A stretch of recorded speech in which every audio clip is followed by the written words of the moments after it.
Ethical Perspectives on the News is produced by the Interreligious Council of Lynn County, which is solely responsible for its content. The views and opinions expressed on this program do not necessarily reflect those of the staff and management of KCRG TV9. Good morning and welcome to Ethical Perspectives on the News. My name is Scott Samuelson and I'm a professor of philosophy at Kirkwood Community College on the Iowa City campus.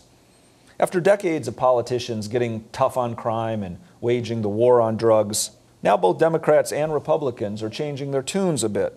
Leading figures on the left, including Hillary Clinton, whose husband passed a tough crime bill in the 1990s, have spoke out about the need for sentencing reform, as have various figures on the right, including Governor Branstad, who in his recent Condition of the State address called for serious criminal justice reform. Have we gotten too tough on crime? Do our sentencing rules and guidelines unfairly incarcerate people? Though black Americans are only 3% of Iowa's population, they constitute 25% of our prison population. Does that show, as Iowa Supreme Court Chief Justice Mark Cady says, significant racial disparities in our system? If so, what can be done? What is the purpose of prison anyway? Punishment, rehabilitation, the protection of society? What kinds of principles should guide us as we work toward criminal justice reform? We have a great panel today to discuss sentencing reform and criminal justice. To my left, Jerry Vander, a Lynn County attorney. Thanks for being on again, Jerry. Good morning. Great to be here. Sara Riley, an attorney at Tom Riley Law Firm. Sara, thanks for being on. Thank you for having me. And at the end, Justin Lightfoot, an assistant U.S. attorney. Thanks for being on, Justin. Good morning. Well, okay, Jerry, maybe we can start with you. For decades now, we've been getting tough on crime. Have we gotten too tough? Are our sentencing procedures too much? Well, you're right. We have gotten tough on crime from back in the mid-'70s to the current time. We've seen more and more efforts to get tough on crime in terms of mandatory sentences, mandatory minimum sentences. I think that back in '77 we had about 700,000 people incarcerated in America, and now it's closer, I believe, to 2 million. So if you go just by the incarceration rates, I think some would say that maybe we've gotten too tough on crimes because our prisons are filled with so many people. But on the other hand, I don't think you can ignore also what has happened with our crime rates. I think if you look at our crime rates, actually, for the last 20 years, our crime rates have steadily receded.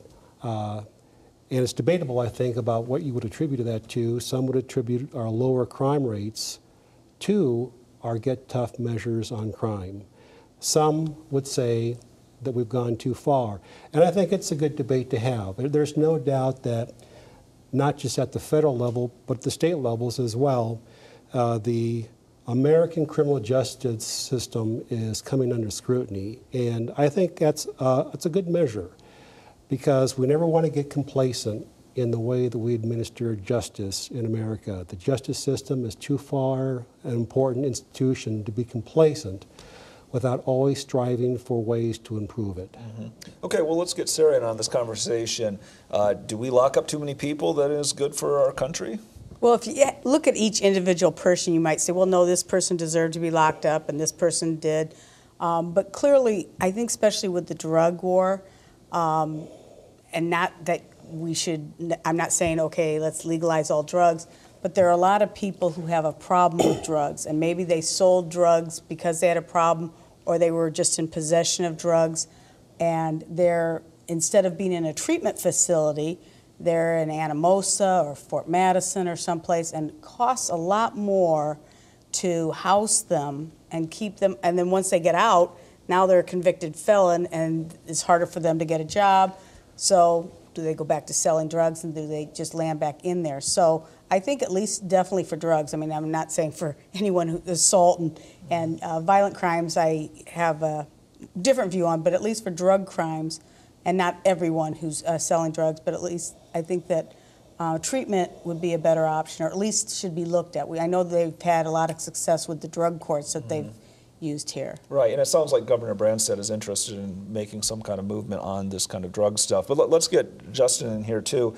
where, if at all, is there injustice in our sentencing system, Justin? Well, I echo what our county attorney, Jerry Vander said. I think you do have to first note that crime rates have gone down. But the question now is, we've all realized we can't arrest our way out of this problem. And so the question is, how can we reduce crime further or continue reducing crime without the unwarranted cost of mass incarceration, those costs being financial costs, but also the human costs. And so, the Department of Justice under former Attorney General Eric Holder rolled out the phrase that's now pretty well known, smart on crime. I don't think people necessarily know what it means. They think it means soft on crime, but it's not. Attorney General Holder said being smart and being tough on crime is what we need to do. And that means focusing on the worst of the worst. So federally speaking, as a federal prosecutor, we need to put our limited resources on the worst of the worst, on getting the most bang for our buck, if you will. The people who need the long prison sentences should be those who, the people who get the long prison sentences should be those who really need them, that can protect the public. Well, let me ask about this, and this is my sort of general philosophical question. What, in a sense, is the point of sending someone to prison? I mean, on the one hand, we've talked about maybe reduction of crime rates. Is it to deter crime? Is it to keep criminals out of society? Is it to punish them proportionately to their crime? Is it rehabilitation in some ways? What exactly are we doing when we send someone to prison anyway? I guess the reason why I ask this is to think, if we think of our goal, then we have to think of, what is our system meeting that goal, or is it sort of an all of the above thing? It's probably all of the above, except for depending upon what the crime is. I mean, like in Iowa, with first-degree murder, you have life in prison. So I don't know that we really are that concerned with rehabilitation, because unless that person's conviction is overturned or is pardoned by the governor, and it's very rare for any of our governors of any political party to pardon somebody who is convicted of first-degree murder, they're going to be in prison the rest of their life. So I don't think people are too concerned with rehabilitating somebody. But if somebody's going to be getting out in 3 years and they, let's say they had embezzled money or they had been some assault convictions, whatever the situation is, you would hope that before they get out there's some rehabilitation just for society's sake. Yeah, Jerry, I mean, is it partly, I mean, you're talking about the idea of, maybe the fact that we've gotten tough on sentencing crime has had something to do with the crime rates overall. Is that a deterrent effect? Is that keeping criminals out of society? What would be the effect there, and is that part of why we're sending people to prison? Well, we hope that there is a deterrent effect. That's part of the purpose of our laws, is to determine or deter criminal behavior. But in Iowa, the way the law works is that we have individualized sentencing, and the law says in Iowa that when a judge sentences somebody for a crime, they're to craft a sentence that would best serve the rehabilitation of the defendant and also would serve to protect the community. So there are a couple different factors the judge has to look at when they sentence somebody. They're supposed to look towards rehabilitation, but also protection of the community is a big factor. When we talk about protection of the community, you do want to fashion a sentence that is going to provide for some deterrence. For instance, not just specific, but general deterrence. When a person is convicted, for instance, for drunk driving, you hope that the sentence they receive is going to deter them from doing that again. Likewise, when other people see that that particular kind of law is being enforced, that's going to deter them from driving impaired. And I mean, and do we have evidence that that works? I mean, one also hears about recidivism rates being fairly high after people get out of prison. I mean, is it the case that they go to prison and learn the lesson, or? Well, there's just the opportunity for rehabilitation that's being offered for defenders. Whether or not they avail themselves of that opportunity, it's up to each and every individual. But you like to think that the effect of the law does have some impact on behavior. And I believe that the facts and the statistics will bear that out. But the other thing, and maybe Justin you can speak to this, is, I mean, one does have this deep sense that the punishment should somehow fit the crime, that even if we could protect the community by locking people up forever or whatever, that some crimes just don't merit that. I take it particularly with drug stuff, Sara was mentioning this before, that sometimes people feel like these sentences just don't seem fair that someone is going to prison for a long time. And who knows, maybe it does reduce crime rates to send them to prison for that long. But is that really fair to this person and that person's family for a crime that is perhaps something that is many people consider a minor crime? Right, and under the federal statute, Title 18, Section 3553, the federal district court judge has a set number of factors that he or she has to consider as well. But the important guiding principle is that based on those factors, which include deterrence, both generally and specific, which include treatment opportunities for the defendant, which include protecting the public, certainly, include the seriousness of the offense. But the guiding principle is that the judge should select a sentence which is sufficient but not greater than necessary to achieve those goals. Right. And so I think the Department of Justice would agree that some of the sentences that are required by some of the mandatory minimums, especially in the drug context, in certain instances, depending on the specific facts of those cases, would perhaps be greater than necessary. And so the Department of Justice does support some pending legislation which would cut some of those mandatory minimums. Okay, well then maybe we should talk about that, and maybe Jerry, you can speak to this. How do mandatory sentences and mandatory minimum sentences work right now in our system, and to what extent is this a federal issue? To what extent is this a state issue? I think not everyone has a clear sense of how these things really work for people. When do these kick in, and how do they work? Well, there's two kinds of sentences in Iowa that call for mandatory prison time. There's a certain set of crimes for which the judge has no discretion. Right. Prison is the only possible outcome. Those are reserved for the most violent offenses, for instance, murder or robbery, or the worst forms of kidnapping or sexual abuse, and so forth. Then there are some crimes for which not only is prison mandatory, but the offender has to serve at least 70% of their sentence before they're eligible for parole. We call those the 70%ers. This was a law that went into effect back in 1997. First, in fact, it used to be 85%, and they reduced it to 70% back in 2003, I believe it was. But it's reserved for the worst of the worst. It's reserved for those people that commit crimes like murder in the second degree, attempted murder, aggravating forms of kidnapping and sexual abuse, and both forms of robbery. And so I don't think that we should give our public the impression that everyone who gets sentenced for a felony goes to prison. That's not the case. In fact, most don't. Most get a chance on probation the first time around for the felony offense, unless it's a crime of violence. And what our legislature has decided is that for those people who commit certain acts of violence, not only is the term going to be mandatory, but for certain extreme crimes of violence, you're going to serve 70% of your sentence before you're eligible for parole. And there are reasons for that. I remember when I started back in 83, the first murder case I ever got involved in, a case of first-degree murder, resulted in a conviction for murder in the second degree. The sentence was 50 years in prison, but we had no mandatory minimums. And the defendant was paroled after serving a little bit more than 7 years. The legislature saw examples like that happening across the state and decided enough is enough. If you go to prison for certain crimes, then you're going to serve a certain mandatory sentence before you're eligible for parole. But why was the person paroled after 7 years? I mean, couldn't some people make an argument that, well, you know, they met the requirements for parole? This person was not a harm anymore to society. This person had shown proper rehabilitation.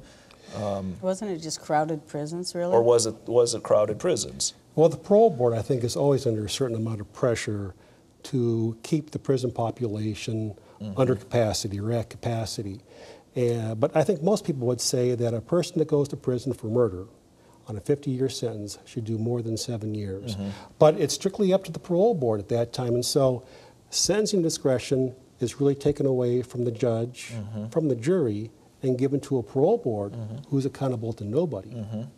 Right. Well, so is there a problem, Sarah, with our sentencing, Well, our mandatory minimum sentences? There was a problem before they changed it where there were, I mean, second-degree murder was anywhere, in reality, 5 to 7 years. I mean, that was what was standard, and that was considered crazy because just because you were lucky enough to have a really good attorney, and because if Jerry was going for first-degree murder, I can tell you, that person deserved to have been charged with first-degree murder.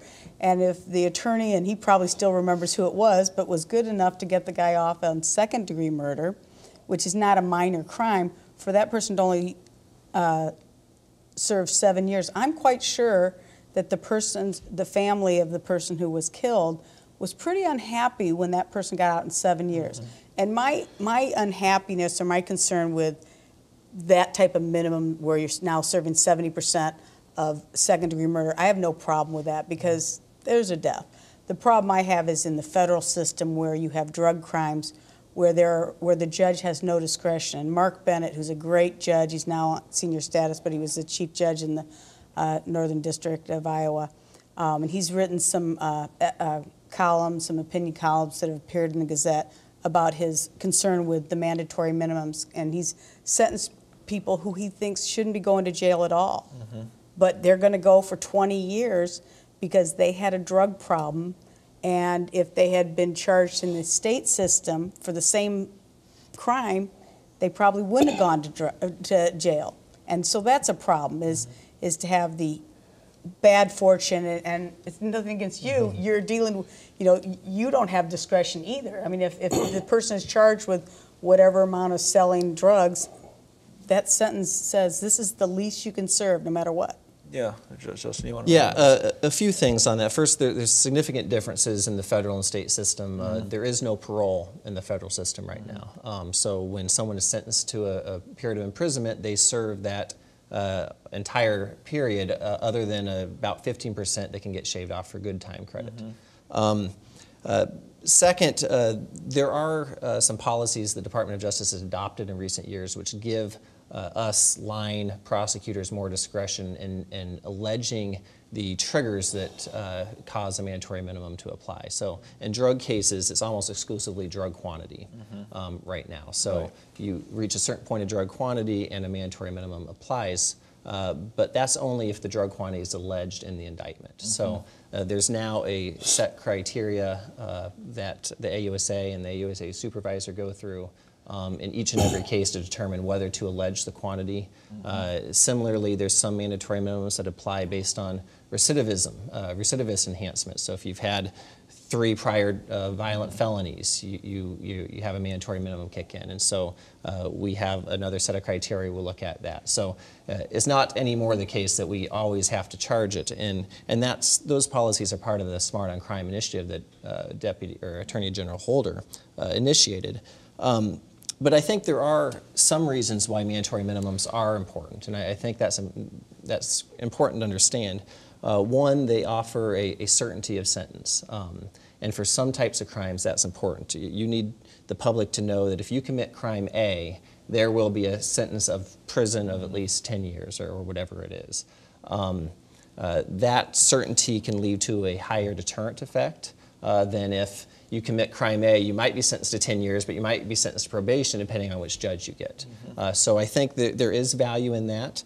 There's value in limiting the unwarranted disparity. As I said, if you can commit the exact same crime and have the exact same criminal history, but you happen to get a Judge A instead of Judge B and you get 10 years difference, that disparity is something that I think the system would try to avoid.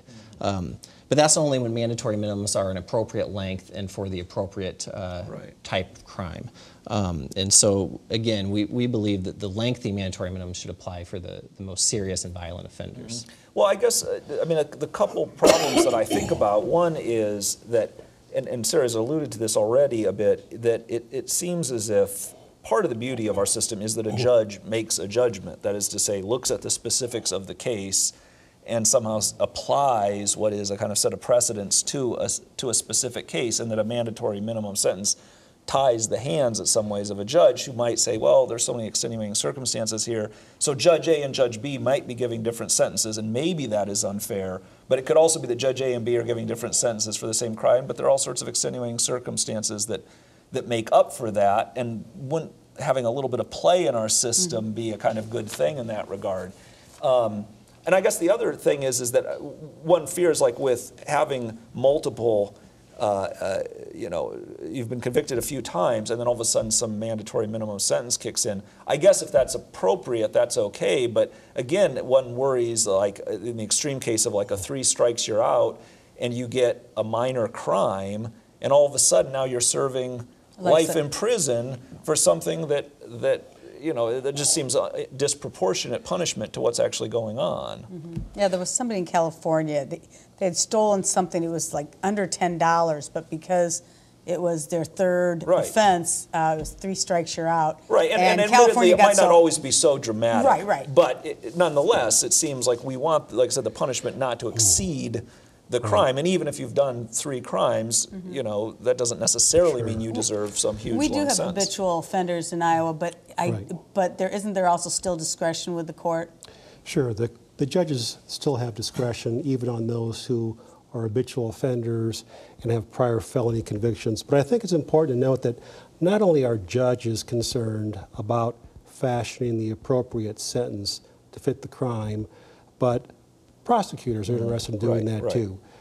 Prosecutors are supposed to be fair and to play by the rules and not overcharge crimes and try to fashion an outcome that's appropriate to the kind of crime that's involved. For instance, if somebody shoplifts and they assault a clerk on the way out, I mean, technically that could be charged as a robbery where there's a mandatory minimum 7-year sentence. But I think most prosecutors would look at that and say this is an assault and a theft. And so I think it's important at every position to have people of integrity working in the justice system. If you don't have faith in the people who are involved in the justice system, then you don't have faith in the justice system itself. Well, right, but doesn't, I mean, in some ways a mandatory minimum sentence says we don't have faith in the system, right? I mean, isn't it a way of saying we don't trust you guys to do it, so we're going to make sure that you do it? Well, I think it started with the Biden crime bill as the mandatory minimum, so wasn't it? And the theory then, and crime was much higher at the time, was that there was too much leniency. Problem is some of those minimums are way too high for what people are being charged with. I mean, the biggest problem people have, you don't hear anyone saying, oh, I don't think we should have a mandatory minimum for somebody who kidnaps and rapes a person. I've never heard anyone say, you know, they're sentenced too long. But when you have somebody who, and not that I am advocating getting involved in meth, but the sentences for meth, which there's a lot of people who have an addiction to that, are rather high. And at some point, our prisons just can't handle all the people that have a drug problem and steal stuff to keep going. Well, maybe we should talk about just the number of people in prison, in particular the kind of racial disparities that Chief Justice Mark Cady has mentioned. That, you know, so the numbers I have are that, you know, of 8,000 inmates in 9 state prisons in Iowa, roughly 31,000. You know, 25% of the population is black, whereas only 3% of our population in Iowa, you know, is black.